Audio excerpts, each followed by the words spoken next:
আলহামদুলিল্লাহ সুম্মা আলহামদুলিল্লাহ। সবাই আমার সাথে একটু আওয়াজ দিয়ে বলবেন লিল্লাহি তাকবীর, লিল্লাহি তাকবীর। এখনো যারা এদিক সেদিক আশেপাশে ঘোরাফেরা করছেন অতি শীঘ্রই জান্নাতের বাগানের মধ্যে চলে আসেন। আলহামদুলিল্লাহ, এই পর্যায়ে আপনাদের সামনে একটি ইসলামী সঙ্গীত পরিবেশন করছেন মোহাম্মদ নুরুল ইসলাম। মোহাম্মদ নুরুল ইসলাম আমি ভাইকে অনুরোধ করছি।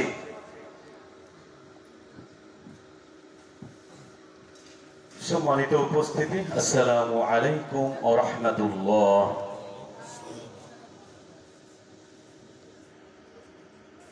তুমি আসমানে থাকো প্রভু, আমি জামিনে।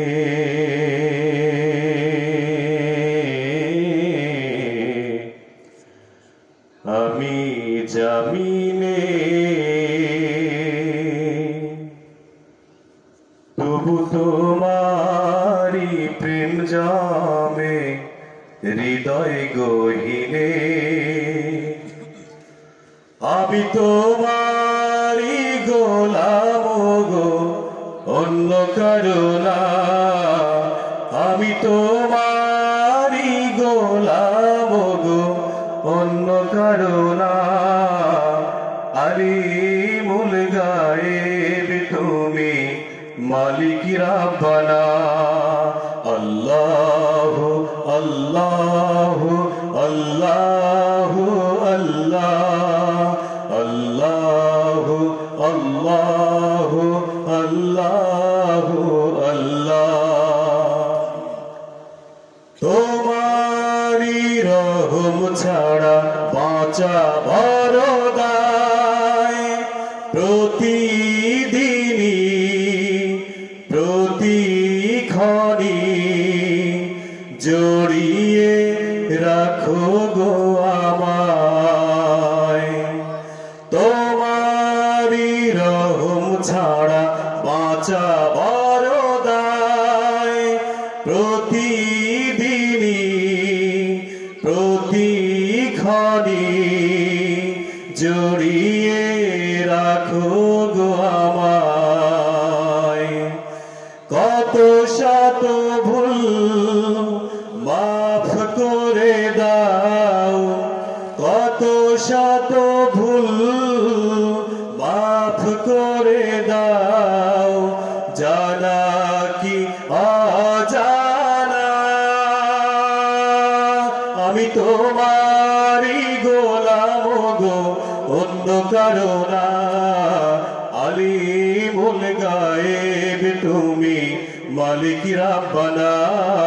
আল্লাহু আল্লাহু আল্লাহু আল্লাহ, আল্লাহু আল্লাহু আল্লাহু আল্লাহ। কঠিন বিচারের দিনে থেকো গো পাশে। পাপের ভরে নুয়ে গেছি মন, তাই কেঁদে মরে। কঠিন বিচারের দিনে থেকো গো পাশে। পাপের ভরে নুয়ে গেছি মন, তাই কেঁদে মরে। জান্নাতি ফুল দিও গো আমায়, জান্নাতি ফুল দিও আমায়। আগুনে ফেলে দিও না, আমি তোমারি গোলাম গো, অন্য কারো না। আলিমুল গায়েব তুমি, মালিক রাব্বানা। আল্লাহু আল্লাহু আল্লাহু আল্লাহ, আল্লাহু আল্লাহু আল্লাহু আল্লাহ। তুমি আসমানে থাকো প্রভু, আমি জামিনে তবু তোমারি প্রেম জামে হৃদয় গহিনে আমি তোমারি গোলাম গো অন্য কারো না আমি তোমারি গোলাম গো অন্য কারো না আলিমুল গায়েব তুমি মালিক রাব্বানা আল্লাহ আল্লাহ আল্লাহ আল্লাহ আল্লাহ আল্লাহ আল্লাহ আল্লাহ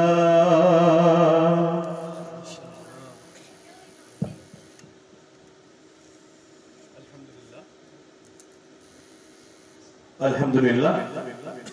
সম্মানিত হাজিরিন, এই পর্যায়ে আপনাদের সামনে গুরুত্বপূর্ণ আলোচনা রাখবেন আজকের মাহফিলের দ্বিতীয় আকর্ষণ মুহতারাম জনাব মোহাম্মদ কায়সার আহমেদ, খতিব জগৎপুর কেন্দ্রীয় জামে মসজিদ এবং মুহতামিম আল নুরানি আইডিয়াল মাদ্রাসা কলম সিংড়া নাটোর। আমি মুহতারামকে তার মূল্যবান আলোচনা রাখার জন্য অনুরোধ জানাচ্ছি।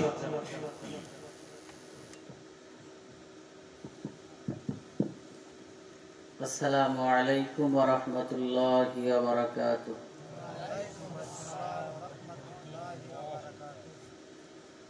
আলহামদুলিল্লাহ আলহামদুলিল্লাহিল্লাযী জা'আলা আশ-শামসা ওয়াল কামারা বিহুসবান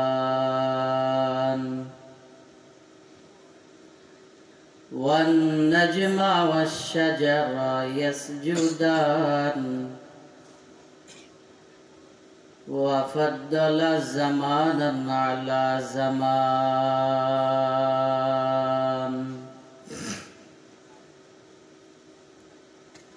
كما فضل مكانا على مكان وإنسانا على إنسان ونشهد أن لا إله إلا الله وحده لا شريك له لا ضد له ولا ند له ولا مثل له ونشهد أن سيدنا وسندنا وحبيبنا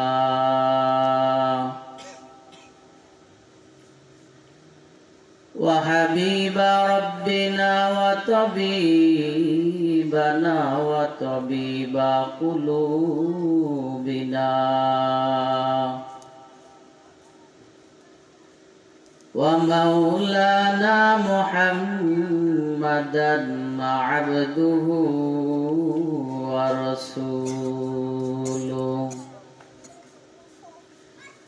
أرسله بالحق بشيرا ونذيرا وداعيا إلى الله بإذنه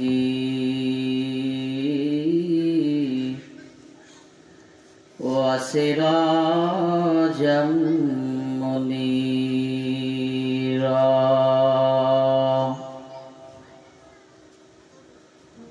أما بعد فأعوذ بالله من الشيطان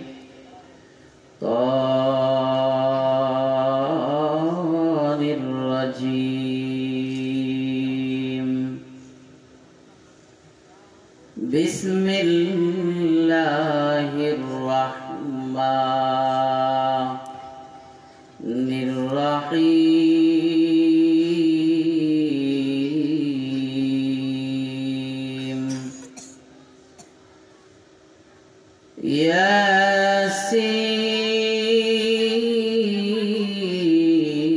ياسين والقرآن الحكيم الكريم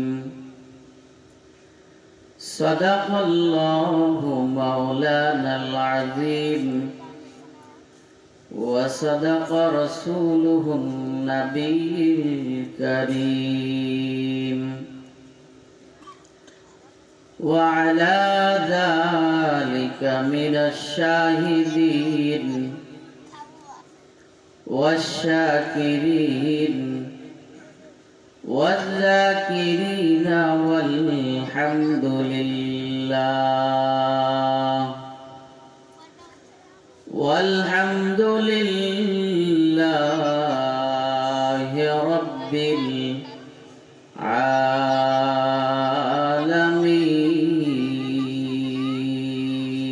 العالمين. وقال النبي صلى الله عليه وسلم لا يرحم الله من لا يرحم الناس.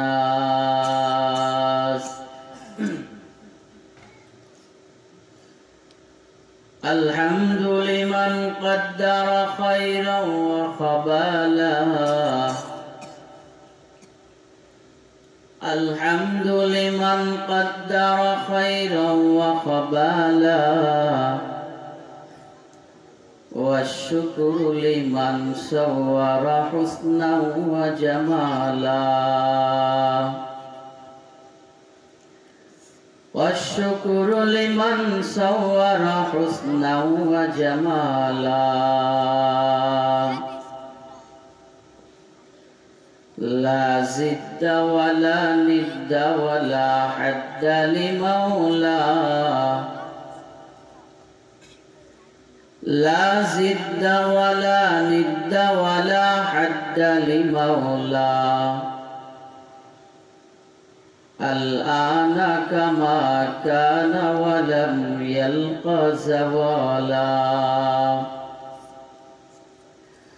الآن كما كان ولم يلق زوالا.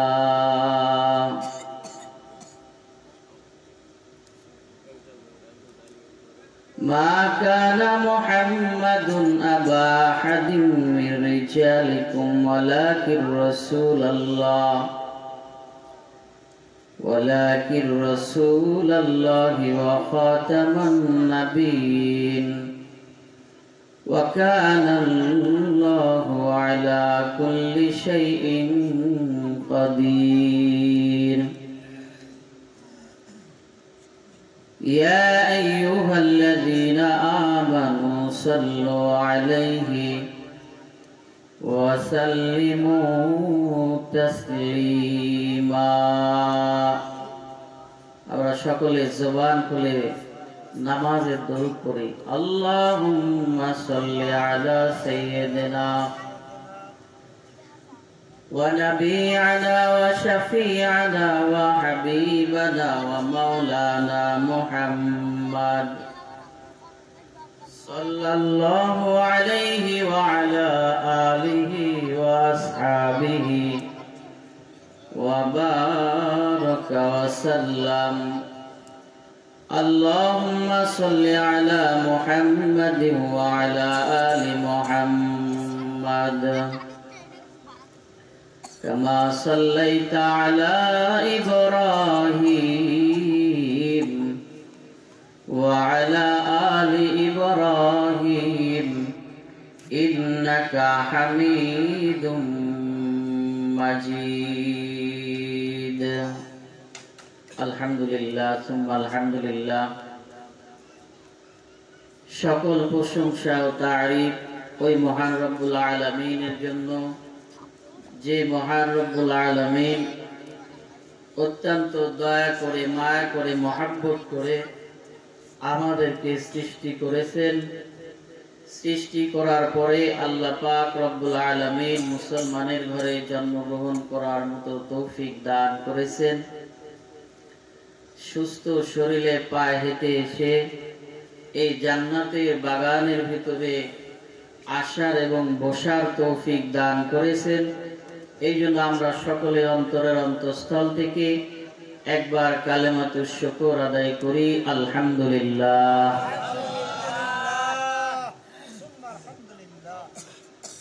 কারণ আল্লাহ বলেন,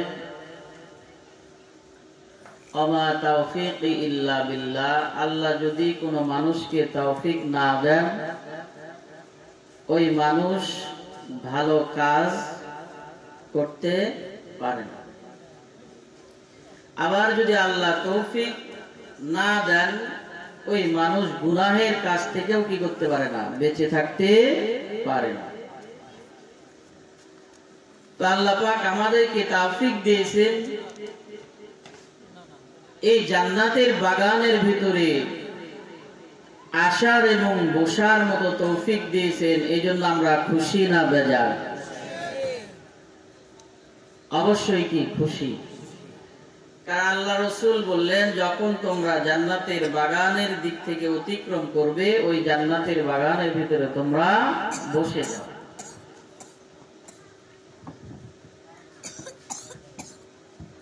লক্ষ কোটি দরুদ ও সালাম সাকি কাউসার সাইয়্যিদুল আম্বিয়া সাইয়্যিদুল মুরসালিন শাফিউল মুজনিবিন জনাবে মুহাম্মদুর রাসূলুল্লাহ, সকলে পড়ি সাল্লাল্লাহু আলাইহি ওয়াসাল্লাম।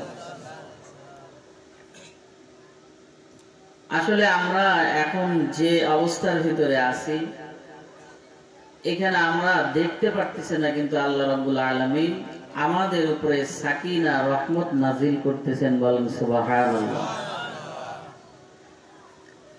যদিও আমরা কি দলের দিক থেকে ভারী কম, কিন্তু পৃথিবীর ভিতরে সবচাইতে শ্রেষ্ঠ মজমা হলো এখনকার মজমা। বলেন সুবহানাল্লাহ। কারণ আল্লাহ রাসূল বলছেন,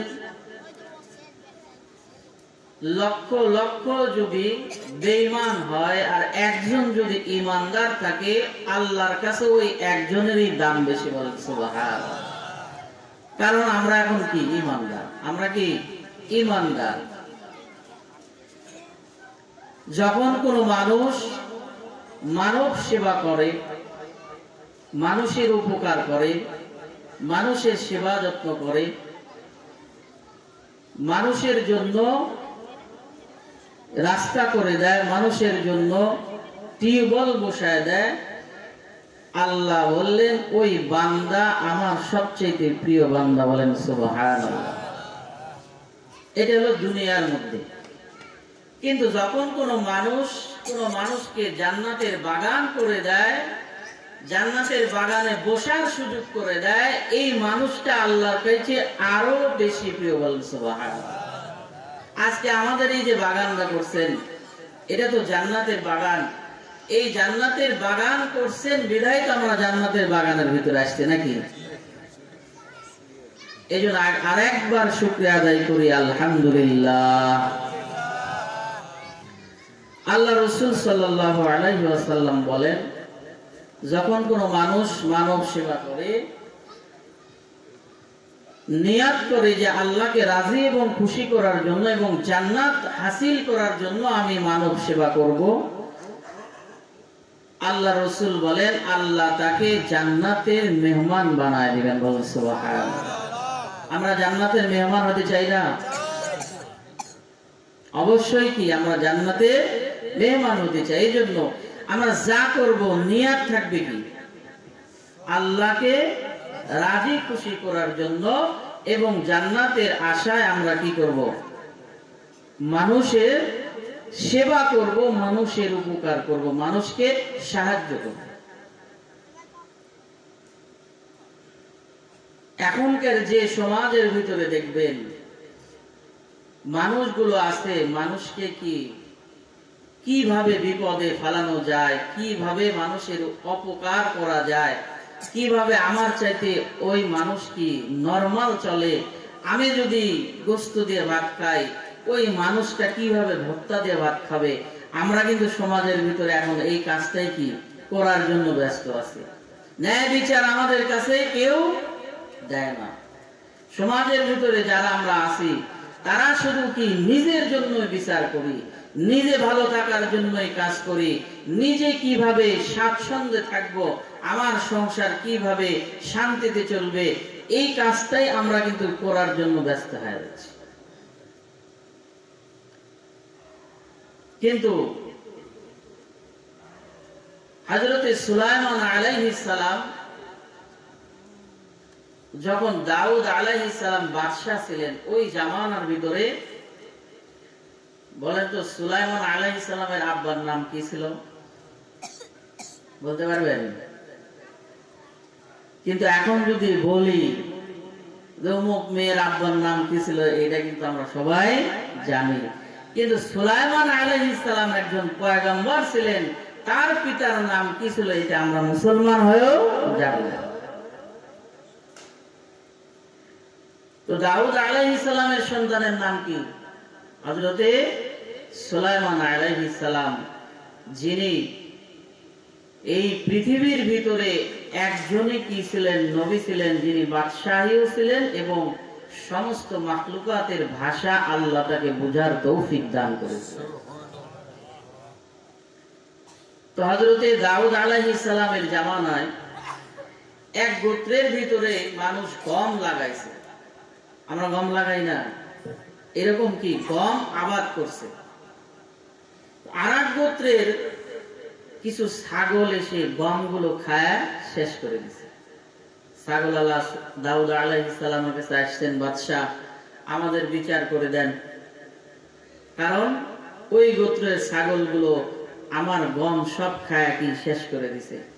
দাউদ আলাইহিস সালাম বিচার করলেন যে যা তোমাদের যারা আছে, যাদের ছাগল এই গমগুলো খাইছে, এই ছাগলগুলো ওই গমওয়ালাদেরকে দিয়ে দাও। বিচার তো এটাই সঠিক নিয়ম, ঠিক না?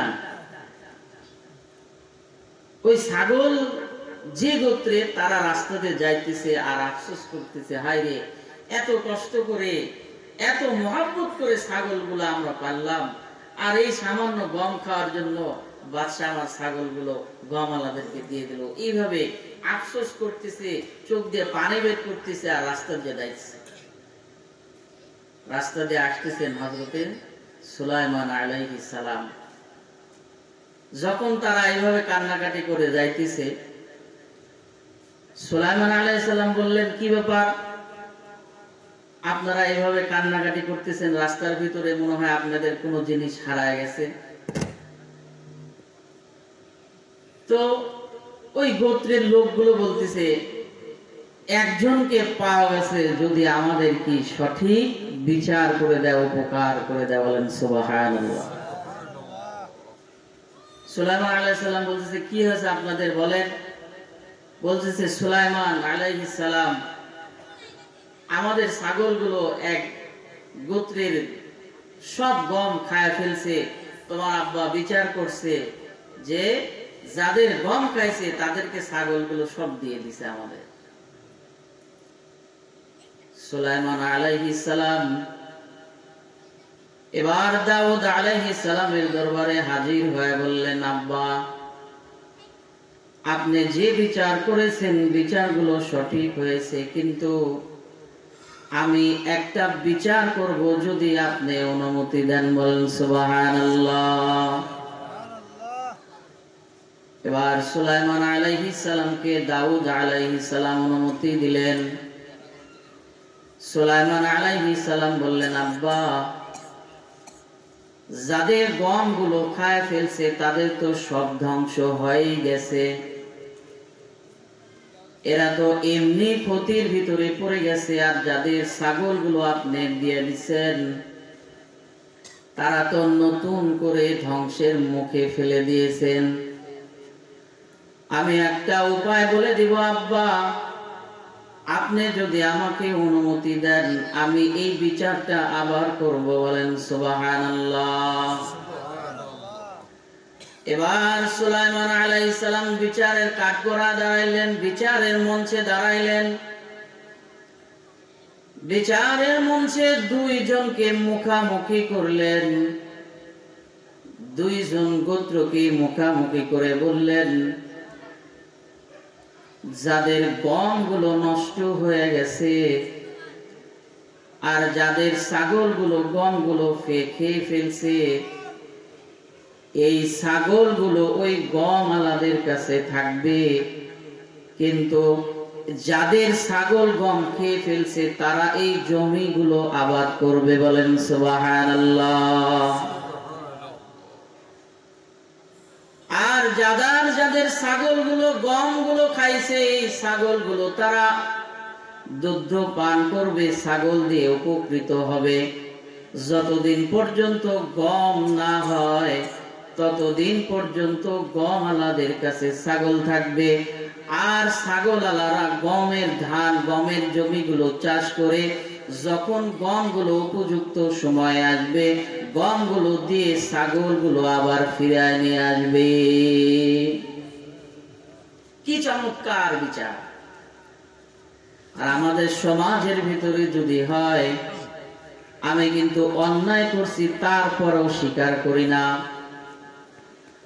আমি যে অপরাধ করছি তারপরেও স্বীকার করি না, সত্য মিথ্যা দিয়ে ঢিকে ঢিকে আমি অপর ভাইকে দোষ আরোপ করি এবং বিচারের কাঠগড়ায় দাঁড়ায় আমার যদি ক্ষমতা থাকে আমি ওই গরিব মানুষকে এমন ভাবে পিষে ফেলি সে আর জীবনে দাঁড়াইতে পারবে না।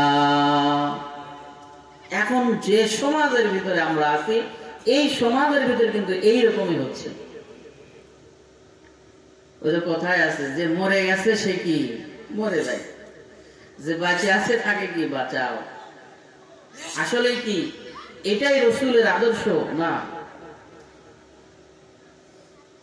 এক পাখি সুলাইমান আলাইহিস সালামের কাছে এসে বিচার দিয়েছে। সুলাইমান আলাইহিস সালাম, ও পয়গম্বর সুলাইমান, আমি আমার বাসাতে প্রতিদিন ডিম পারি, একটা শয়তান মানুষ এসে এই ডিমগুলো আমার প্রতিদিন খেয়ে ফেলে। আমি তো বোবা পাখি, আমি তো কারো কাছে বিচার দিতে পারি না। আপনি তো সমস্ত পশু পাখিদের কথা আপনি বুঝেন, সমস্ত পাখিদের ভাষা আপনি বুঝেন, আপনার কাছে আমি বিচার দিয়ে গেলাম, ওই মানুষটার বিচার আপনি করে দেন। সুলাইমান আলাইহিস সালাম বললেন, পাখি যাও, আমি ওই মানুষের বিচার করে দিব। ওই মানুষকে যখন ডাকা হলো, ডাকার পরে বললেন, তুমি প্রতিদিন একটা পাখির বাসা থেকে ডিম চুরি করে খাও, আজকের পর থেকে তুমি আর ওই পাখির বাসাতে যাবে না। এবার ওই মানুষ আবার পরের দিন ওই পাখির বাসাতে উঠে ডিমটা চুরি করলো। পাখিটা আবার নালিশ করলো। কি বিচার সুলাইমান আলাইহিস সালামের কাছে! এই বিচার দেখেও আমাদের সমাজের নেতাদের বিচার করা উচিত। জোরে বলেন ঠিক কিনা? এবার সুলাইমান আলাইহিস সালাম ডাক দিলেন জিন্নাতকে। এমন কোন জিন আছে এই মানুষকে যখন এই মানুষ পাখির বাসা থেকে যখন ডিম চুরি করার জন্য গাছে উঠবে, তাকে ধাক্কা দিয়ে ফেলে দিয়ে তার হাত পা ভেঙে দিবে। পরের দিন যখন ওই মানুষ পাখির বাসা থেকে ডিম চুরি করার জন্য উঠতেছে, এমন সময় ওই মানুষের কাছে সল দিয়ে দিয়েছে এক গরিব।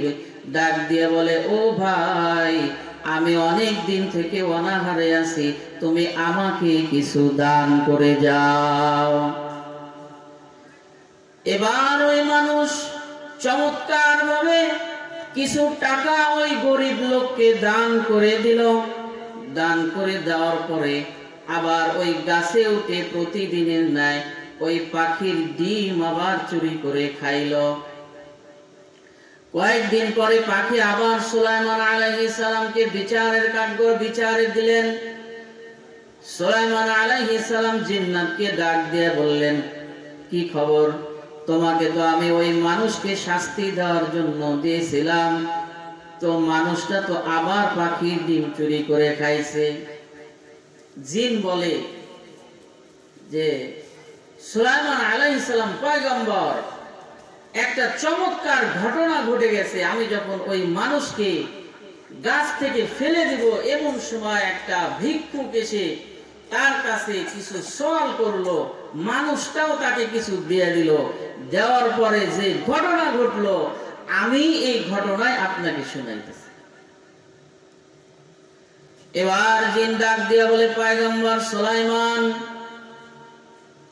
আমি যখন ওই মানুষকে ধাক্কা দিয়ে ফেলে দিতে যাব, তাকায় দেখি আল্লাহর আসমানের সমস্ত ফেরেশতা এসে ওই মানুষকে বেষ্টন করে রেখে দিয়েছে। ওই ফেরেশতাদের জ্বালা যন্ত্রণায় আমি ওইখান থেকে জান নিয়ে পালিয়ে এসেছি। বলেন সুবহানাল্লাহ। পয়গম্বর সুলাইমান বলে, জিন, তুমি কি জানো কিসের জন্য এই ঘটনা ঘটেছে? সুলাইমান আলাইহিস সালাম বললেন, ওই যে মানুষটা ভিক্ষুককে কিছু টাকা দান করে দিয়েছে, এই দান করার কারণে আল্লাহ পাক রব্বুল আলামিন ওই মানুষটাকে বিপদ থেকে বাঁচিয়ে দিয়েছে। বলেন সুবহানাল্লাহ।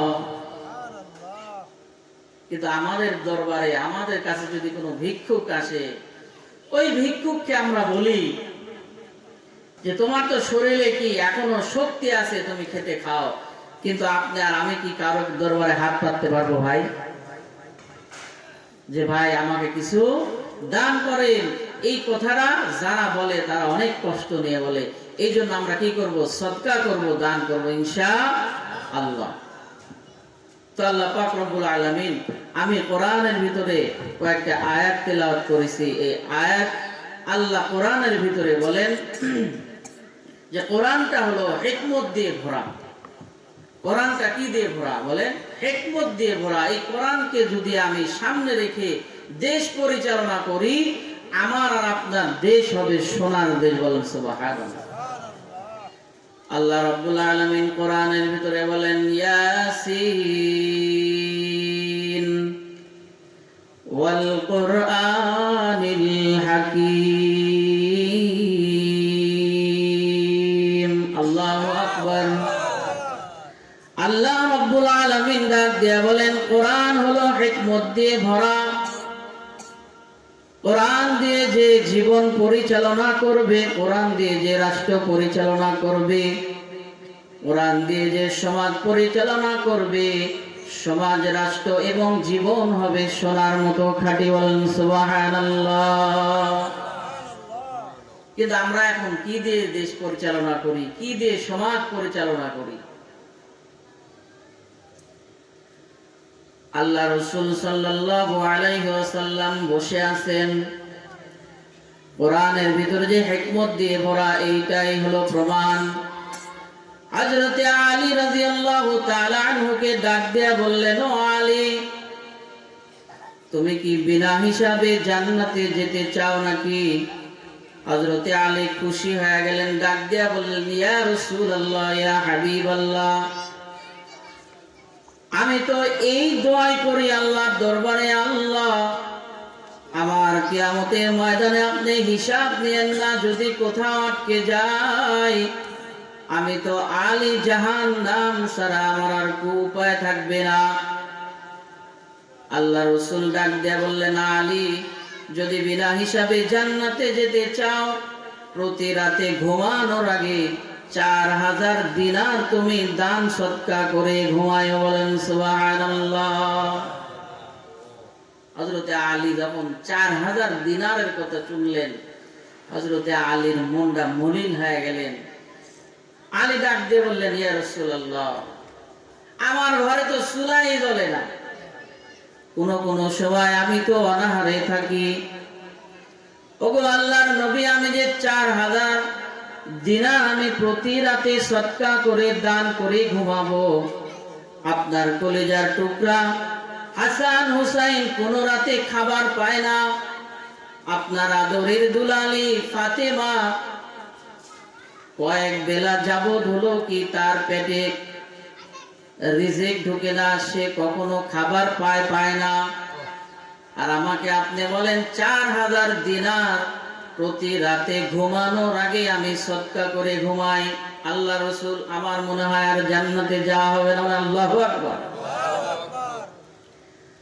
আল্লাহ রাসূল ডাক দিয়ে বললেন, আলী রে, আমি কি তোমাকে একটা আমল শিখায় দেব, যে আমল যদি তুমি করতে পারো এই আমল করার কারণে আল্লাহ পাক রব্বুল আলামিন তোমাকে বিনা হিসেবে জান্নাত দান করবেন। হযরত আলীর মুখটা সুন্দর হয়ে গেল, কারণ সাহাবায়ে কেরাম যখন কোন আমলের কথা শুনতেন পাগল হয়ে যেতেন। আর আমাদেরকে যদি বলে ভাই নামাজের পরে তালিম হবে, আমরা একটু বসি, শয়তান ধোঁকা দেয়, আমার তো দোকান আছে, আমার তো ব্যবসা আছে, আমি তো মাছের চাষ করি, আমি তো এখন চা খাবো, আমার বাড়িতে গরু আছে। কত পরিমাণ শয়তান আমাদেরকে ধোঁকা দেয়। কিন্তু সাহাবায়ে কেরাম এমন ছিলেন সাহাবায়ে কেরামকে যখন কোনো আমলের কথা বলা যাইতো সাহাবায়ে কেরাম পাগলের মতো ছুটতেন। বলেন সুবহানাল্লাহ। আলী বললেন যে আল্লাহর রাসূল যদি কোনো আমল দেন আমাকে, যত কষ্ট হোক আমি আমল করে জান্নাতে যাব। বলেন সুবহানাল্লাহ। আল্লাহর রাসূল ডাক দিয়ে বললেন, আলী রে, যখন তুমি রাতের বেলা বালিশের সঙ্গে মাথাটা লাগাই দিবা, কারণ আল্লাহ কোরআনের ভিতরে বলছেন ইয়াসিন ওয়াল কুরআনিল হাকীম। সমস্ত কোরআনটা হলো হিকমতে ভরা, সমস্ত কোরআন হলো হিকমতে ভরা। আল্লাহর নবী ডাক দিয়া বললেন, ও আলী, যখন ঘুমাইবা আউযু বিল্লাহ বিসমিল্লাহ সহকারে যখন তুমি বালিশের সঙ্গে মাথাটা লাগাইবা, তখন তুমি আউযু বিল্লাহি মিনাশ শাইতানির রাজীম বিসমিল্লাহির রহমানির রহিম আলহামদুলিল্লাহি রাব্বিল আলামিন আর রহমানির রহিম মালিকি ইয়াউমিদ্দিন। বলেন তো এই সূরার নাম কি? এই সূরার নাম কি? সূরাতুল ফাতিহা। এখন আমরা দেখেন মসজিদের ভিতরে যাই, নামাজও পড়ি, সব কিছু করি, কিন্তু আমার নামাজের ভিতরে কি নাই? রুহানিয়ত নাই, বরকত নাই। হুজুর নামাজ তো 5 ওয়াক্তই পড়ি, বাড়ির থেকে তো অশান্তি দূর হয়। আল্লাহ রাসূল বললেন, যখন নামাজে দাঁড়াও তখন তুমি চিন্তা করো তোমাকে আল্লাহ দেখতেছে। বলেন সুবহানাল্লাহ। যদি এইটুক চিন্তা না করতেও পারো, তোমার তো এত বড় ক্ষমতা নাই, তুমি আল্লাহকে দেখবা, এই চোখ এখনো বানাইতে পারো নাই। এই জন্য যখন নামাজে দাঁড়ায় আল্লাহু আকবার বলবো, দিলে দিলে আমি চিন্তা করব আমার মালিক আমাকে দেখে। বলেন সুবহানাল্লাহ। নামাজের ভিতরে আমাদের মজা নাই। নামাজের ভিতরে যদি সিজদার ভিতরে যায়, কেউ কোন হুজুর যদি 7 বার সুবহান রাব্বিয়াল আ'লা বলে, ওই হুজুরের পিছন থেকে কি শুরু হয় যে হুজুর কি এত স্লো, হুজুর এত স্লো।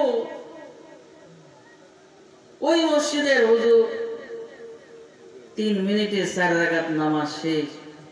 আর এমন এক মসজিদে নামাজ পড়লাম, হুজুর কি শরীরই উঠে না। 85 বছর বয়স হয়ে গেছে এক বুড়া। বুড়ার রানের খাতা এখনো খুলে নাই, তার খাতার ভিতরে খালি গুনাহ আর গুনাহ। বুড়া ডাক দিয়া বললেন, আমি তো মনে হয় ইন্তেকাল করব, রোগটা মনে হয় আমার বের হয়ে যাবে। মুরব্বি ডাক দিয়া বলে, আমার মনে হয় আর দুনিয়াতে থাকা হবে না। আমি যখন দুনিয়াতে না থাকবো, যখন কিয়ামতের ময়দানে আমি উঠব, আমার মালিক যখন আমাকে ডাকবে, ও বুড়া তোর রানের খাতা তো এখনো খোলা হয় নাই, আমি কোন মুখ নিয়ে লজ্জা নিয়ে আমি মালিকের সামনে দাঁড়াবো। বলেন আল্লাহু আকবার। বুড়া চলে গেছে হাজী ইমদাদুল্লাহ মুহাজিরিন মক্কির কাছে। বুড়া যা বলে, পীর সাহেব আমাকে আপনি মুরিদ করেন, কিন্তু আমার বড় ভয় হয়, ভয় লাগে, আমি নামাজ পড়তে পারবো না। বুড়া যা কি কয় যে আমি আপনার কাছে মুরিদ হব কিন্তু নামাজ পড়তে পারবো না, এটা আমার শর্ত। হাজী ইমদাদুল্লাহ মুহাজির মক্কি কয় রে গাধা, নামাজ ছাড়া কোনোদিন আমার মুরিদ হয় নাকি? যা, নামাজ ছাড়া আমার দরবারে কোনো মুরিদ হয় না। এবার বুড়া যখন কয় তাহলে মুরিদ না হলে আমি আর কি মুরিদ হব না, কিন্তু মুরিদ হলে আমি নামাজ পড়বো না, তাহলে আমি মুরিদ হব। বুড়া যখন এক পা দুই পা করে হাঁটে, হাজী সাহেব আল্লাহর সঙ্গে লাইন লাগাই দিছে, ও আল্লাহ, বুড়াকে তুমি আমার দরবারে নিয়ে আসছো, হেদায়েত দিবাই না, তাহলে কিসের জন্য আমার দরবারে নিয়ে আসলা? আমি বুড়াকে নামাজ ছাড়াই মুরিদ করব, আমার কাজ আমি করব, আল্লাহ তোমার কাজ তুমি করো, বলেন সুবহানাল্লাহ। বুড়াকে ডাক দিছে, বুড়া এদিকে আয়, তোর নামাজ পড়া লাগবে না। বুড়া বড় খুশি হয়ে গেছে, তাহলে এবার মুরিদ হব। বুড়াকে ডাক দিয়া বলে একটা শর্ত আছে, তোর নামাজ পড়া লাগবে না, যদি কোনোদিন এক নামাজ পড়িস এক রাকাতের বিনিময়ে 6টা জুতার বাড়ি খাওয়া লাগবে। বুড়া কয় জুতার বাড়ি দেয়, তারপরে নামাজ আমি পড়বো না। 6টা জুতার বাড়িতে আরো দিলে আরো খুশি, কিন্তু নামাজ পড়বো না। হাজী সাহেব ডাক দিয়া বলে, মুরব্বী, আপনার নামাজ পড়া লাগবে না, আপনি যখন বাড়িতে যাবেন সবক আদায় করবেন। মুরব্বী বলে, নামাজ ছাড়া যা করবেন তাই করব। এবার পীর সাহেব সবক দিয়ে দিছে, লা ইলাহা ইল্লাল্লাহ। বুড়াই জিকির করতে পারলা? বুড়া পায় এটা পারবো, কোনো সমস্যা নেই, কারণ এটা তো কি লাগে না, ওযু করা লাগে না। কারণ বুড়া জিজ্ঞেস করছে, কি ব্যাপার তোমার নামাজ করে এত ভয় কে? হুজুর, আমার এই ওযু করাই সমস্যা। কি করা সমস্যা? আমার এই ওযু করে এত ভয় লাগে, এই ওযু যখন করতে লাগে আমার খুব ভয় লাগে, এজন্য আমি নামাজও পড়ি না, ওযুও করি না। এবার বুড়া বাড়ির দিকে যায় আর ডাক দেয় মালিককে, লা ইলাহা ইল্লাল্লাহ। সবাই বলেন, লা ইলাহা ইল্লাল্লাহ, লা ইলাহা ইল্লাল্লাহ।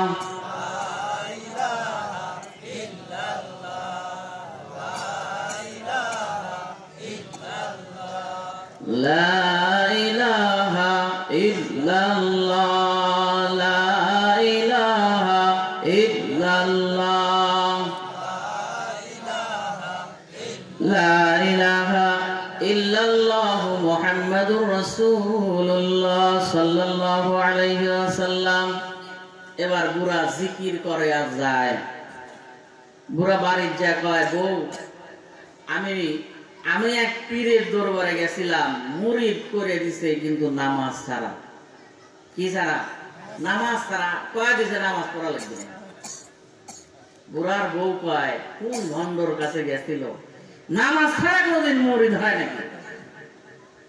কারণ দেখবেন, খেয়াল করবেন, বউ যত খারাপ হয়, স্বামী যদি ভালো হয় বউ খুব খুশি। কি ঠিক না? ধরেন স্বামী যদি দাড়ি রাখে, বউ সবচেয়ে খুশি। কিসের জন্য কন্ত না? যখন স্বামী আমার দাড়ি রাখছে, বাইরে গেলে মেয়ে একটা টাকা দেয়, খালি আমার স্বামী কার? আমার। দাড়ি রেখে দিছে, কোনো মহিলা তাকায় না। সুবহানাল্লাহ কোন? এই জন্য বউ খুব খুশি। আমার স্বামী 5 ওয়াক্ত নামাজ পড়ে, বউ পর্দা করুক না করুক, বউ খুব খুশি, আল্লাহর দরবারে দোয়া করে, আল্লাহ আমার স্বামীকে হায়াত দান করো, 5 ওয়াক্ত নামাজ যেন আমার স্বামী মসজিদে যায় পড়ে। কিন্তু বউ কিন্তু পর্দা করে না। বউ নামাজ না পড়ুক, স্বামী ভালো হলে বউ সবচেয়ে খুশি। বলেন সুবহানাল্লাহ। স্ত্রী সবচেয়ে খুশি স্বামী যদি ভালো হয়, নাকি? এবার বউ বলে, কোন ভন্ডের কাছে গেছিলা, নামাজ ছাড়া কেউ কোনোদিন মুরিদ হয় নাকি? স্বামী দাম কি মারিছে, চুপ করে থাক। জীবনে একটাই কি, পিছাব পাইলাম যে নামাজ পড়া লাগবে না, মুরিদ আমাকে বানায় দিছে, কিন্তু একটা শর্ত লাগায় দিছে, কি? লা ইলাহা ইল্লাল্লাহ, জিকির করা লাগবে। কি করা লাগবে? জিকির করা লাগবে। যদি জিকির করি আমাকে সে মুরিদ বানাবে, মুরিদ বানায় দিছে, সবক দিয়ে দিছে। আমি যদি 1 রাকাত নামাজ পড়ি 6টা জুতার বাড়ি খাওয়া লাগবে, নামাজও পড়বো না, জুতারও বাড়ি খাওয়া লাগবে। এবার বুড়া ঘুমায়, ঘুমের আগে ডাক দিয়া কয় লা ইলাহা ইল্লাল্লাহ। যখন ঘুমায় তখনও কয় লা ইলাহা ইল্লাল্লাহ, জিকির করে আর ঘুমায়।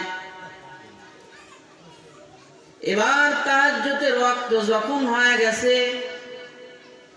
বুড়া তাহাজ্জুদের ওয়াক্ত হয় আর জিকির করে। কি জিকির? লা ইলাহা ইল্লাল্লাহ। অর্থ জানেন নাকি?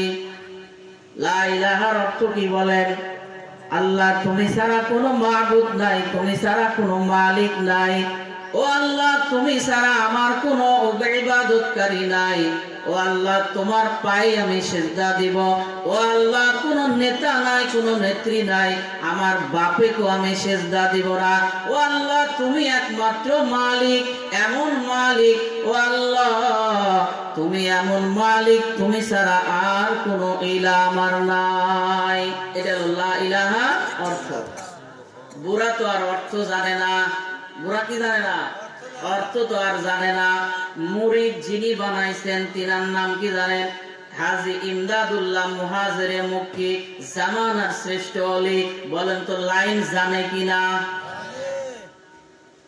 মুরব্বী যখন আসছে, আল্লাহ ডাক দিয়া বলেছে, আল্লাহ আমার কাম আমি করলাম, হেদায়েত দেওয়ার মালিক তুমি, তুমি বুড়াকে হেদায়েত দিবে কিনা এটা তোমার ব্যাপার। আল্লাহু আকবার। এবার তাহাজ্জুদের ওয়াক্তে যখন বুড়ার হয়ে গেছে, বুড়া ডাক দেয়া বলে বউ, স্ত্রী ডাক দেয়া বলে কি সমস্যা কি? এবার বুড়া বলে, স্ত্রী রে, আমার হাত পা সমস্ত অঙ্গ শরীর মনে হয় জ্বলিয়ে যায়। আল্লাহু আকবার। পানি আনো, বদনাতি করে পানি আনিছে। স্ত্রী পানি আনিয়া যখন হাত ধোয়াছে, বলেন তো অজুতে কয় ফরজ? অজুতে কয় ফরজ?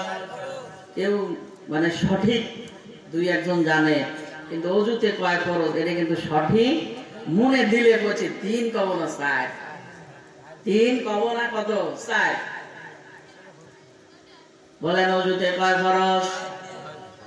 এই সমস্ত মাহফিলে আপনি কিরাত সহিও করতে পারবেন না, কোরআন হিফজও করতে পারবেন না, কোরআন শরীফ পড়তেও পড়াও শিখতে পারবেন না, কিন্তু এই সমস্ত জান্নাতের বাগানের ভিতরে যদি একটা আমল আপনি শিখা যায়, আমলটা নিজের ভিতরে করেন।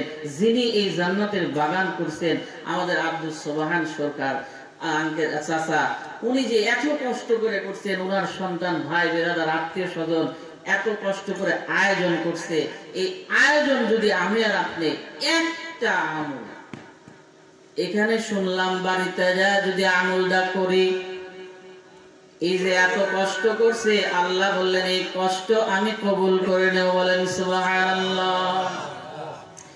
এবার স্ত্রী পানি ঢালে, হাতের ভিতরে পানি দেয়। যখন পানি দিছে, বুড়া কয় হাত জ্বলা কমে গেছে। বলেন সুবহানাল্লাহ। এবার স্ত্রী যখন হাতের ভিতরে পানি দেয়, কোন পর্যন্ত পানি যখন লাগছে, বুড়ার হাত পা জ্বলা সব কমে গেছে। বলেন সুবহানাল্লাহ। বুড়া ডাক দিয়ে কয়, বুঝতে পারিস আল্লাহ আমার দিয়ে নামাজ পড়াই দেন, সেদিন যায় নামাজ লিয়েছে। বলেন সুবহানাল্লাহ। এবার যায় নামাজে দাঁড়ায়, বুড়া দাঁড়ায়। বুড়া তো কিচ্ছু পারে না, বুড়া কি কিছুই শিখেনি। বুড়ার আমল নামার মধ্যে কোনো সব নাই, খালি গুনাহ আর গুনাহ। আমাদের কিছু মুরব্বী আছে দেখবেন নামাজও পড়ে, টিভিও দেখে, নামাজও পড়ে, চাও খায় বাম হাত দিয়া, আবার যদি খবর লাগায় কয় ভাই ওইটা দে একটু দেখি।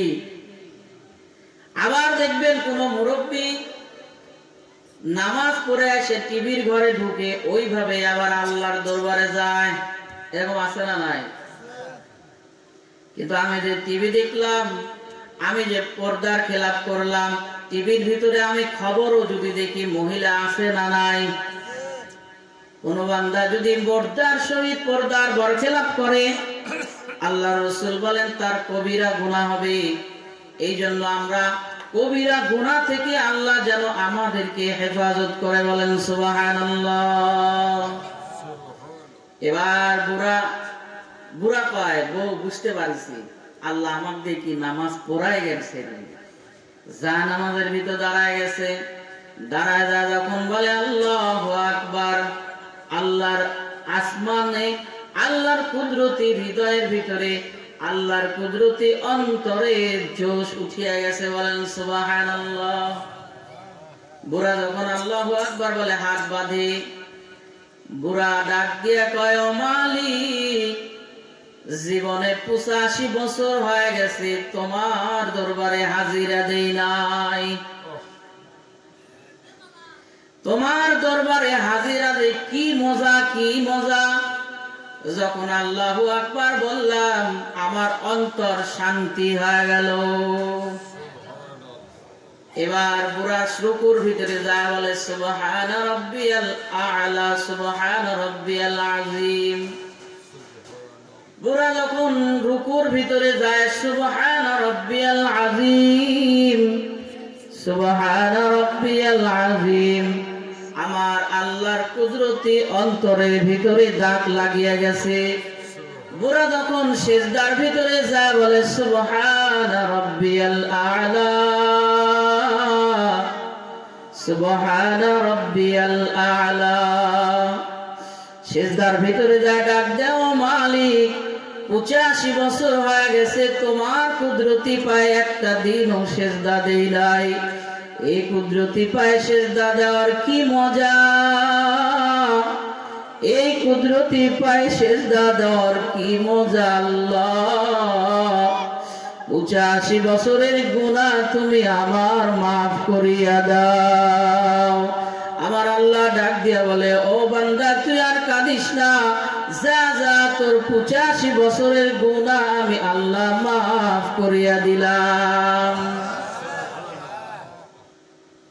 এবার বুড়া 1 রাকাত, এইভাবে 2 রাকাত, এইভাবে জোহর চলিয়া যায়, এইভাবে আসর চলিয়া যায়। বুড়া যায় নামাজ ছাড়ে না, বুড়া যায় নামাজ থেকে উঠে না, বুড়া আল্লাহর কুদরতি পায় থেকে আর উঠে না। সেজদা দেয় তো দেয়, সেজদা দিয়ে আসর কাটিয়া গেল, মাগরিব কাটিয়া গেল, এশা কাটিয়া গেল, ফজরের ওয়াক্ত আসিয়া গেল। বুড়া যায় নামাজ ছাড়ে না, ফজর শেষ হইয়া গেল, আবার জোহর আসলো, জোহর শেষ হইয়া গেল, আবার আসর আসলো, আসর শেষ হইয়া গেল, আবার মাগরিব আসলো, মাগরিব শেষ হইয়া গেল, আবার এশা আসলো, এশা পার হইয়া যায়, বুড়া সেজদা থেকে উঠে না। কারণ যে নামাজের ভিতরে মজা পায়, এই নামাজ কোন বান্দা ছাড়ার মতো নয়। এবার এরকম করিয়া করিয়া 6 ওয়াক্ত নামাজ বুড়ার দ্বারা সংগঠিত হয়ে গেল। এবার স্ত্রীকে বলে, স্ত্রী আমার পীর বলছিল 1 রাকাত নামাজে আমার 6টা জুতার বাড়ি, মনে আছে নাকি? 1 রাকাত নামাজে আমার 6টা জুতার বাড়ি। ও বউ, ওই যে জুতা আমাকে দে, আমি আমার পীরকে ওয়াদা করে আসিয়াছি, যদি নামাজ পড়ি 6টা জুতার বাড়ি খাওয়া লাগবে। 6 ওয়াক্ত নামাজ পড়লাম, 36টা জুতার বাড়ি খাবো। আমি আমার জুতাটা দে, আমি আমার পীরের বাড়িতে যাব। বুড়া রওনা হয়ে গেল, পীরের বাড়িতে যা ডাক দেয়, ও হাজী সাহেব, ও আমার পীর, আপনি আমাকে বলেছিলেন আমি যদি নামাজ পড়ি 6টা করে জুতার বাড়ি খাওয়া লাগবে। ও হাজী সাহেব, আমি তো নামাজ পড়িয়াই ফেলিয়াছি, 6 ওয়াক্ত নামাজ পড়িয়াছি, আমাকে আপনি 36টা জুতার বাড়ি দেন। এবার বুড়া ডাক দিয়ে বলে, ও পীর, ও হুজুর, আপনি যদি আমাকে 100টা জুতার বাড়ি দেন, তারপরও আমি আমার মালিকের কুদরতি পায়ে সেজদা ছাড়ব না। 36টা কেন 100টা জুতার বাড়ি খাইতে রাজি, কিন্তু আমার মালিকের কুদরতি পায়ে সেজদা দিতে রাজি। এই জন্য নামাজ পড়তে হবে কি রকম, যেরকম ভাবে সাহাবায়ে কেরাম পড়ছেন, যেরকম ভাবে রাসূল সাল্লাল্লাহু আলাইহি ওয়াসাল্লাম পড়ছেন, ঠিক কি না? আর এখন দেখবেন আমাদের ছোট ছোট যারা মক্তবে পড়ে তারা কিন্তু এত সুন্দরভাবে নামাজ পড়ে, দেখলে দিল শান্তি আর জানে শান্তি হয়ে যায় যখন তারা কি করে নামাজ পড়ে। কিন্তু নামাজের ভিতরে এত মজা লাগে তাদের, নামাজের ভিতরে এত সুন্দর তারা সে যেভাবে নামাজ পড়ে দেখবেন ছোট ছোট মাদ্রাসাতে যারা মাদ্রাসায় পড়ে তারা দেখবেন তেলাওয়াত করে, আরবি পড়ে, আবার আল্লাহর কুদরতি পায়ে সেজদা দেয়, আবার রাসূলের হাদিস অনুসরণ করে। বলেন সুবহানাল্লাহ। তো এক মুরব্বী অফিসার মানুষ, এই যে আল্লাহ বলছেন কি ইয়াসিন ওয়াল কুরআনিল হাকিম, হিকমতে ভরা কি বলেন আল্লাহ কোরআন। তো এক অফিসার স্ত্রীর চাপে পড়ে সন্তানকে দিছে মাদ্রাসায়। কোথায় দিছে? মাদ্রাসায় দিছে। মাদ্রাসায় দেওয়ার পরে সন্তান ছোট বাচ্চা, এবার মাদ্রাসার ভিতরে সুন্নাহর আমল হয় কিনা বলেন? মাদ্রাসার ভিতরে কি আল্লাহ রাসূলের সুন্নাহ হয় কিনা? অবশ্যই হয়। ছোট বাচ্চা কি যখন খানা খায়, হুজুর শিখাই দিছে যে দস্তরখানা পায়ে কি করবে? খানা খাবে। যখন দস্তরখানার উপরে কোনো খানা পড়বে, হাত দিয়ে তুলে সুন্দর করে কি আবার মুখে দিয়ে খায়। বাচ্চার অভ্যাস হয়ে গেছে, অভ্যাস হয়ে গেছে। তখন ছোট বাচ্চা ছুটি হয়ে গেছে মাদ্রাসায়, তো নানির বাড়ি বেড়াইতে যাবে। যাওয়ার সময়, কারণ অফিসার তো বাপ কি জেনারেল শিক্ষিত অফিসার, কারণ স্ত্রী, কারণ দেখবেন খেয়াল করে দেখবেন যারা বাড়ির বউ থাকে এরা কিন্তু একটু বেশি কি হয়, ধার্মিক হয়। এটাই স্বাভাবিক, এটাই কি স্বাভাবিক। দেখবেন একটা এমনি মিলার দিয়ে দিচ্ছে যে একটু কি কয়েকজন মানুষ খাওয়াবো, তখন স্বামী কিন্তু বেজার হয়ে যায়, রাগ হয়ে যায়, কারণ টাকা খরচ হবে। খরচ হবে না? অবশ্যই খরচ হবে। তো স্ত্রীর চাপে পড়ে সন্তানকে কোথায় দিছে? মাদ্রাসায় দিছে। ওই যে মাদ্রাসার ভিতরে কি আছে? সুন্নাহ আমল শিখাই দিছে, যদি কিছু পড়ে যায় তুলে আবার কি করা লাগে? খাও। খানা যখন পড়ে যাবে তুলে আবার কি করতে হবে? খানা খাইতে হবে। এক সাহাবী আল্লাহ রাসূলের কাছে আসতেন, এসে বলছেন ইয়া রাসূলুল্লাহ, আমার অনেক সম্পদ, কিন্তু সম্পদ আমি কিভাবে কমাবো? আমার এত সম্পদ আমি হিসাব দেব কিভাবে? আমি সম্পদকে কমাইতে চাই। আল্লাহ রাসূল বললেন তুমি মরুভূমির ভিতরে যাবে এবং ঘোড়ার উপরে চড়ে খানা খাবে। সাহাবা তাই করলেন। যখন ঘোড়ার উপরে খানা খায়, মরুভূমির ভিতরে কি টাইলস করা নাকি? মরুভূমির ভিতরে কি থাকে? বালু থাকে। তো খানা খাইতেছে, হঠাৎ করে খানা খাইতে খাইতে একটা খানা কি একটা ভাত বালুর ভিতরে পড়ে গেছে। ওই সাহাবীর মাথা খারাপ হয়ে গেছে, আইরে খানাটা পড়ে গেল, বরকতি খানা। ওই খানা খুঁজে খুঁজে ওই খানা বালুর ভিতর থেকে বের করে খানাকে পরিষ্কার করে আবার খায় ফেলছে। সাহাবীর মাল আর কমে না। সাহাবী ডাক দিয়ে বলে ইয়া রাসূলুল্লাহ, ইয়া হাবিবাল্লাহ, আপনি তো বললেন মরুভূমির ভিতরে যদি আমি ঘোড়ায় চড়িয়া খানা খাই তাহলে আমার সম্পদ আল্লাহ কমায় দিবে। কিন্তু আমি তো অনেক দিন চেষ্টা করলাম, আমি তো মরুভূমির ভিতরে খানা খাইলাম, কিন্তু আল্লাহ তো আমার মাল কমায় না, বরঞ্চ আমার সম্পদ আল্লাহ বাড়ায় দেয়। সুবহানাল্লাহ। রাসূল বললেন তুমি খানা খাও? বলে হ্যাঁ। বলে যখন আমি ঘোড়ার পিঠে উঠে খানা খাই, খানা যখন পড়ে যায় আমি বালুর ভিতর থেকে ভাত একটা একটা করে আবার খাই। আল্লাহ রাসূল বললেন তোমাকে তো আমি বালুর ভিতরে খানা পড়বে এটাই তো স্বাভাবিক, কিন্তু তুমি যে বালুর ভিতর থেকে খানা খুঁজে খুঁজে খাও, এই খানার বরকতে আল্লাহ তোমার সম্পদ আরো বাড়াইতেছেন। বলেন সুবহানাল্লাহ। তাহলে রাসূলের এক একটা সুন্নাহ এত দামি। তো এই বাচ্চা যখন ছুটি পাইছে মাদ্রাসা, কোথায় যাইতেছে বলেন? নানির বাড়িতে যাইতেছে। মা সব খুব খুশি, বাচ্চাকে বাপ কিনে দিছে একটা চকলেট। মাদ্রাসার ছাত্র চকলেট খায় আর নানির বাড়িতে গান গাইতে গাইতে যায়। হঠাৎ করে চকলেটটা যখন নিচে পড়ে গেছে, ওই যে মাদ্রাসার ছাত্র হুজুর যে বলে দিছে খানা যদি নিচে পড়ে বাবা তুমি উঠায় খাবা। ছাত্রর যে অভ্যাস আছে খানা যখন উঠায় খাইতে, তখন ওই যে অফিসার জেনারেল শিক্ষিত বলে এই যে তুমি খাইতেছো এটা আমার প্রেস্টিজে বাধা দেয়, থাক এটা আবার তোমাকে কিনে দেব। পিতার চাপে পড়ে কি সে আবার কি থুয়ে দিছে। নানির বাড়িতে যাওয়ার সময় আমরা বলি ডোয়ার থাকে, ডোয়ার, এই ডোয়ারের মতো কি আছে, সাঁকো আছে। ওই যে অফিসার বাপ আর মা আর সন্তান যখন এই সাঁকো দিয়ে পার হইতেছে, হঠাৎ করে অফিসারের বউ কাদর ভিতরে পড়ে গেছে। যখন পড়ে গেছে বাবা তাড়াহুড়া করতেছে, বাবা এতই পেরেশানি হয়ে গেছে কারণ তার মা তার স্ত্রী কোথায় পড়ে আছে, কাদর ভিতরে। এবার সন্তান বাবাকে ডাক দিয়ে বলে বাবা আমার আব্বা আমার মা পড়ে গেছে, তুমি কখনো তুলবা না, কারণ তুমি তো আমাকে শিখায় দিছো যে বাবা যে খানাটা পড়ে এইটা তুমি ধুলার ভিতরে খায়ও না, যে জিনিসটা পড়ে পোড়া জিনিসকে তোলা হয় না, তুমি কিন্তু আমার মাকে তুলবে না। বলেন তো বিপদ কি? মায়ের কি যখন কাদর ভিতরে পড়ে গেছে, জেনারেল শিক্ষিত অফিসার বাবা কি হয়ে গেছে, বিপদের মধ্যে পড়ে গেছে।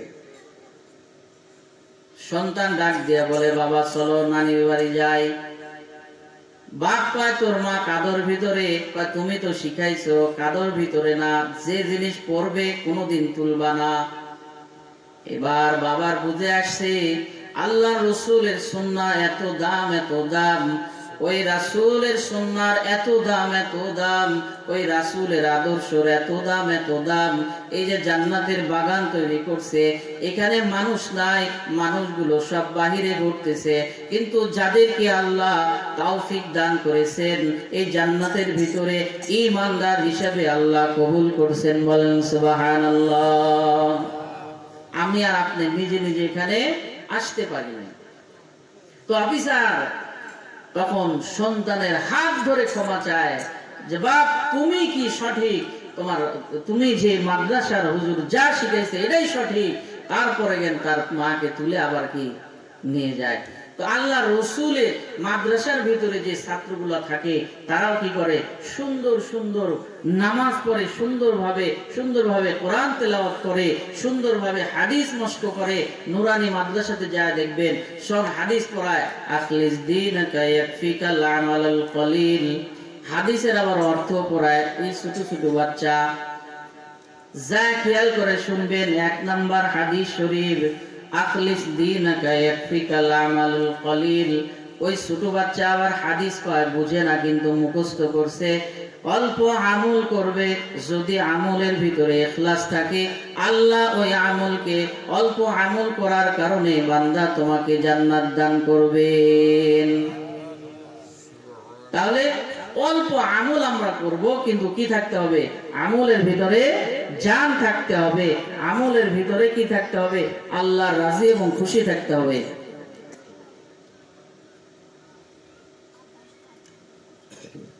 তো আলহামদুলিল্লাহ প্রধান বক্তা আমাদের সামনে উপস্থিত হয়ে গেছেন। ইনশাআল্লাহ আমরা সবাই বলি আলহামদুলিল্লাহ। জামিয়াতুস সালেকিন সাতারদিঘি ইউনিয়ন পরিষদের সম্মানিত আমির হযরত অনেক সুন্দর আলোচনা করবেন ইনশাআল্লাহ। তো আমরা বলতেছিলাম যে কোরআন দিয়ে কি করতে হবে, কোরআন দিয়ে দেশ চালাইতে হবে। কিন্তু খেয়াল করে দেখবেন সমাজের ভিতরে যারা ক্ষমতাবান আছে তারা কি করে, তার ক্ষমতা দিয়ে বিচার করে। আর যদি কি হয় কোন ক্ষমতাশীলের বিচার করে, তারা কিন্তু সেই দিকে বিচারের রায় দেয়। খালি যদি কোন টুপিওয়ালা বিপদে পড়ে দেয়, দেখবেন তার বিচার কিভাবে করে। যদি টুপিওয়ালা কাঠ গোড়ায় দাঁড়ায় যায়, দেখবেন তার বিচার কত কঠিন হয়। আমাদের একজন মুরব্বী শাইখুল হাদিস হযরতে আল্লামা সাইদি রহমাতুল্লাহি আলাইহি উনাকে বিচারের কাঠগড়ায় দাঁড় করাইছেন, ইনারা মনে করছেন ইসলাম মনে হয় ফু দিয়ে নিভায় দেওয়া যাবে, এক সাইদিকে হত্যা করলেই মনে হয় ইসলাম দুনিয়ার জমিন থেকে নিভানো যাবে। খোদার কসম, আল্লাহর কসম, হাজারো সাইদের মতো যদি শহীদ করা হয়, হাজারো আবু সাইদের মতো যদি শহীদ হয়ে যায়, আল্লাহর দরবারে এই ইসলামকে 1 ইঞ্চি পরিমাণও নিভানো যাবে না, 1 ইঞ্চি পরিমাণও শুকানো যাবে না, 1 ইঞ্চি পরিমাণও কমানো যাবে না। জোর বলেন ঠিক কিনা? কিন্তু ইনারা মনে করছে কি যে মনে হয় কয়েকজন আলেমকে ফাঁসি দিলেই কি হয়ে যাবে, ইসলাম নিভে যাবে। সাইদিক শহীদিক যতক্ষণ পর্যন্ত দুনিয়ার জমিনে সূর্য উঠবে ততদিন পর্যন্ত আলেম ওলামার সৈনিক পৃথিবীর জমিনে ইসলাম কায়েম করবে ইনশাআল্লাহ। এই জন্য আসেন, আমাদের এখন যে পরিস্থিতি, এই পরিস্থিতি আমাদের এক হতে হবে। কি হতে হবে বলেন? এক হতে হবে। এই পরিস্থিতিতে আমরা কি যদি সন্ন ছাড়া হয়ে থাকি, ইসলাম দিয়ে কোরআন দিয়ে, আমরা কোরআন দিয়ে কোরআনের আইন দিয়ে আমরা কিন্তু দেশ পরিচালনা করতে পারি। আল্লাহ এই সুযোগ দিছেন, এই সুযোগ কাজে লাগাইতে হবে। আমরা কোনো দলের বিরুদ্ধে নাই। যদি দল আসে তাহলে আমাদের কি থাকবে? প্রস্তাব থাকবে, কোরআন দিয়ে দেশ চালাইতে হবে। জোরে বলেন ঠিক কিনা? যে আসুক, যে আসবে, দেশ কোরআন দিয়ে চালাইতে হবে। এই আওয়াজ যদি আমরা মুসলমান তুলি, একটা দেশের যারা পরিচালক আছে তারা কিন্তু কি নাস্তিকতা বার করতে পারবে। কিন্তু আমরা মুসলমান, ওই হাজার হাজার লক্ষ লক্ষ কোটি কোটি লোক চরমনার ময়দানে, কিন্তু আসে যখন ভোটের বাক্সা দেয় সব চলে যায় কোন দিকে? হাজার হাজার লক্ষ লক্ষ লোক রসুলপুরের ময়দানে, কিন্তু যখন ভোট আসে এই লোকগুলো কোথায় যায়? এখানে বুঝতে হবে যে উপরে ফিটফাট, নিচে কি এরকম হয়ে আছে। এই জন্য আসেন, আমাকে আপনাকে কবরে যাইতে হবে, হিসাব দিতে হবে, হিসাবের কাঠগড়া দাঁড়াইতে হবে। আল্লাহ রসুল বলেন, আল্লাহ রসুল বলেন যে সর্বপ্রথম কবরের ভিতরে আপনাকে আমাকে যা হিসাব দিতে হবে কিয়ামতের ময়দানে, সেটা হলো কার? বলেন নামাজের।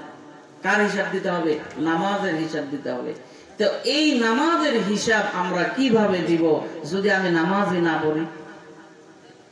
আমি লক্ষ লক্ষ টাকা দান করতেছি, আমি লক্ষ লক্ষ টাকা খরচ করে মসজিদ বিল্ডিং বানাইতেছি, মাদ্রাসা করে দিতেছি, কিন্তু আমি নামাজ পড়ি না। আল্লাহ রসুল বললেন কিয়ামতের ময়দানে যখন তোমাকে কাঠগড়ায় দাঁড় করাবে, সর্বপ্রথম তোমার কাছ থেকে নামাজের হিসাব আগে নেবে। আপনাকে আমাকে বলবে না যে তুমি তো অমুক মসজিদের 10 তলা 20 তলা মাদ্রাসার এত এত ছাত্রের জন্য বোর্ডিং এর খানার ব্যবস্থা করছো, এই হিসাব দিয়ে তুমি চলে দাও না। আগে কি পড়তে হবে বলেন? নামাজ পড়তে হবে। এই জন্য মুসা আলাইহিস সালাম যখন কি তুর পাহাড়ে,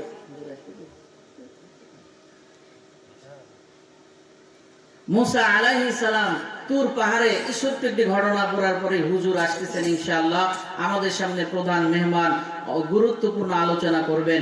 মুসা আলাইহিস সালাম তুর পাহাড়ে যখন আল্লাহর সঙ্গে দেখা করতে গেলেন, যা বললেন যে আল্লাহ আমাকে, আমার সঙ্গে যেভাবে আপনি দেখা করেন, যেভাবে সাক্ষাৎ করেন, আর কি কোনো মানুষের সাথে সাক্ষাৎ করবেন? আল্লাহ ডাক দিয়ে বললেন, মুসা আমি যখন তোমার সাথে সাক্ষাৎ করি, বলো তো তুমি কোথায় থাকো? মুসা আলাইহিস সালাম বললেন, আল্লাহ আপনি তো আসমানে থাকেন, আর আমি কোথায় থাকি? তুর পাহাড় জমিনে। আমার সাথে যখন তুমি দেখা করো মুসা, তোমার সাথে আমার দেখা করার জন্য 70,000 নূরের পর্দার ওপারে তুমি থাকো, 70,000 নূরের পর্দার পিছন থেকে আমার সঙ্গে তুমি কথা বলো। বলেন সুবহানাল্লাহ। আল্লাহ বললেন, এমন একটা জামানা আসবে, এমন এক রসুল আসবে, এমন এক রসুলের উম্মত আসবে, যে উম্মত যখন নামাজের জায়নামাজে দাঁড়ায় যাবে, ও মুসা কান খুলে শুনে রাখো, যখন নাই জায়নামাজের দাঁড়ায় যাবে, নামাজের জন্য দাঁড়ায় যাবে, ও মূসা, ওই জামানার উম্মতের সাথে আমি তো তোমার সাথে ৭০,০০০ পর্দার এপার থেকে দেখা করি, কথা বলি, তোমার সাথে আমি আসমান থেকে কথা বলি। ও মূসা, কান খুলে শুনে রাখো, ওই জামানার উম্মত যখন যায় নামাজে দাঁড়ায়, আমাকে বলবে আল্লাহু আকবার, আল্লাহ তুমি সবচেয়ে বড়। আমার কুদরতি পায়ে সেজদা দিয়ে বলবে সুবহানা রাব্বিয়াল আলা, আল্লাহ তুমি সবচেয়ে পবিত্র। ও মূসা, কান খুলে শুনে রাখো, আমি ওই সময় ওই উম্মতের সাথে, ওই বান্দার সাথে আমি পর্দার সাথে কথা বলবো না, আমি পর্দার সহিত দেখা করব না। ফেরেশতাদেরকে ডাক দিয়া বলবো, আমার এই বান্দার সাথে যখন নামাজে দাঁড়ায় গেছে, সরাসরি আমি আল্লাহ ওই বান্দার সাথে কথা বলবো। বলেন সুবহানাল্লাহ। নামাজের মাধ্যমে আল্লাহর সাথে বান্দার ডাইরেক্ট সরাসরি কথা হয়। এই জন্য আমরা নামাজ পড়তে পারবো না ইনশাআল্লাহ। 5 ওয়াক্ত নামাজ আমরা মসজিদে গিয়ে পড়বো ভাই। যখন রূহটা বের হয়ে যাবে তখন কিন্তু এই যে সন্তানের জন্য কত কষ্ট করলাম, সন্তানের জন্য দিন রাত পরিশ্রম করে মাথার ঘাম পায়ে ফেলে দিয়ে আমি সন্তানের জন্য কি করলাম, খাটাখাটনি করলাম, যখন আমার রূহ বের হয়ে যাবে তখন সন্তান কিন্তু কি করবে, আমাকে ধিক্কার রাখবেন। এই জন্য আমরা নামাজ পড়বো ইনশাআল্লাহ। নারায়ে তাকবীর, নারায়ে তাকবীর। প্রধান বক্তার আগমন, শুভেচ্ছা স্বাগতম। নারায়ে তাকবীর। আমরা আর এদিকে সেদিকে ঘোরাফেরা না করে আমাদের সামনে প্রধান আকর্ষণ উপস্থিত হয়ে গেছেন ইনশাআল্লাহ। অল্প কিছুক্ষণের মধ্যে তার মূল্যবান নসিহত হযরত পেশ করবেন ইনশাআল্লাহ। এজন্য আমি উদারত আহ্বান জানাবো আমরা সবাই প্যান্ডেলে এসে উপস্থিত হই। ওয়া আখিরু দাওয়াহুম আনিল হামদুলিল্লাহি রাব্বিল আলামিন।